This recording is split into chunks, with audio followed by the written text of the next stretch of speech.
Monsieur le président, madame le ministre, mes chers collègues, après avoir œuvré récemment avec vous pour la création de 200 nouvelles brigades de gendarmerie dans le pays, je tenais à prendre la parole pour exprimer ma gratitude et ma reconnaissance aux membres des forces de l'ordre déployés sur tout le territoire national et en particulier sur le territoire marseillais. Je tiens à saluer avec vous la mémoire d'Arnaud Blanc, gendarme du GIGN, tué le 25 mars dans une opération contre l'orpaillage illégal en Guyane. C'est dans cette même Amérique centrale et du Sud que l'extrême gauche dite française, ennemie de l'ordre et de l'autorité dans son propre pays, trouve ses meilleurs amis. Les Chavez, Maduro, Castro, apôtres de l'effondrement économique, de la suppression des libertés fondamentales et de la répression policière sanglante.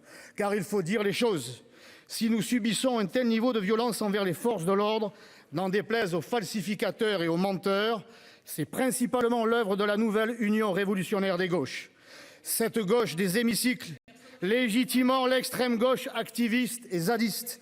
À Paris, à Sainte-Soline, à Bordeaux, à Marseille, ils sont présents dans les rues et dans les facs, aux côtés de la racaille Antifa et autres Black Blocs. Nous avons vu cet ancien dealer, devenu député, cracher verbalement sur la police tandis que des agents assuraient sa sécurité et protégeaient son domicile jour et nuit. Nous avons entendu M. Mélenchon en appeler à la rééducation des policiers. Il est temps de rappeler à fidèle Hugo Mélenchon que la République, c'est eux. Le leader Maximo de l'islamo-gauchisme ferait mieux de se rééduquer lui-même et de rééduquer ces députés qui hurlent aux violences policières, aux prétendues violences policières, mais qui réintègrent un de leurs collègues qui frappe son épouse. Monsieur Quatennens, on le sait, et pour que toute la France soit insoumise, sauf sa femme.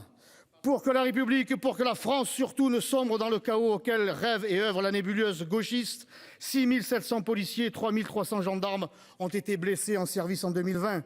Le seul racisme systémique qui existe dans notre pays est le racisme anti-flic vociféré par une certaine gauche et l'extrême gauche.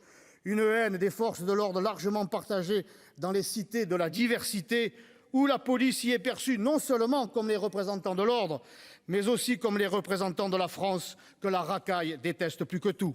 Cette extrême gauche anarchiste anti-française embrigade les révoltés des causes sociales et du racisme anti-français pour en faire des soldats de la haine anti-flic.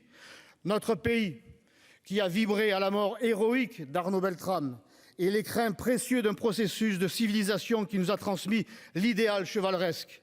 Ce sont ces figures d'abnégation qui fédèrent le pays et continuent d'écrire le récit national. Comme le 24 mars 2018, je salue ici tous ceux qui sont prêts à sacrifier leur vie pour protéger la nôtre.